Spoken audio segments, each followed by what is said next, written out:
اللہ رب العزت ان لوگوں کو دن دگنی رات چگنی ترقی نصیب فرمائے۔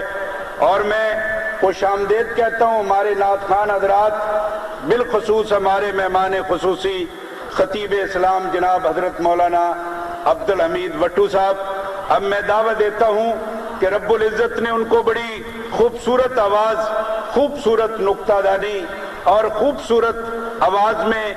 عقائد و نظریات علماء دیوبند کے عنوان پہ خوبصورت بولنے والے، اور یقین جانیے میں دعوے سے کہہ سکتا ہوں کہ کائنات میں اور کوئی ایسا مسلک نہیں جو علماء دیوبند سے بڑھ کر عاشق رسول ہو،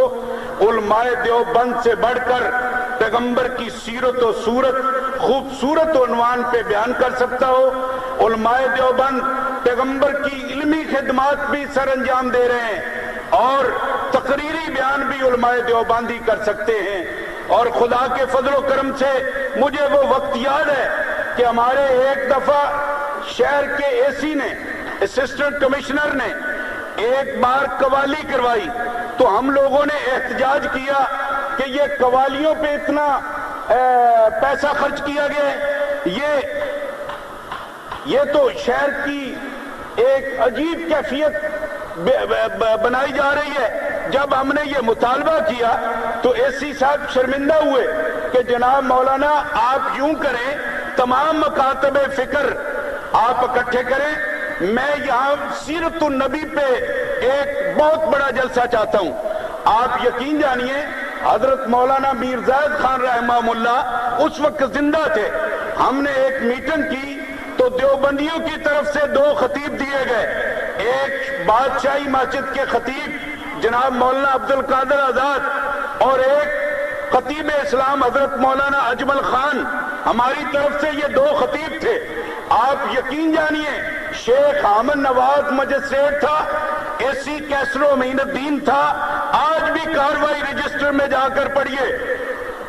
کیسر امین الدین اے سی نے کہا تھا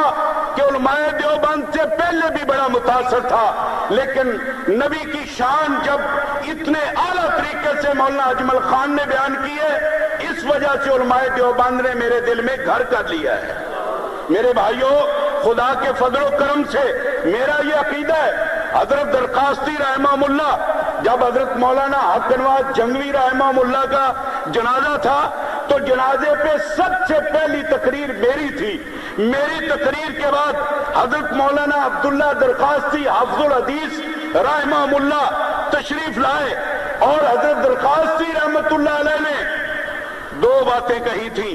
اور مجھے آج بھی یاد ہے۔ کہا تھا اے مسلمانوں، اے جنگ کی عوام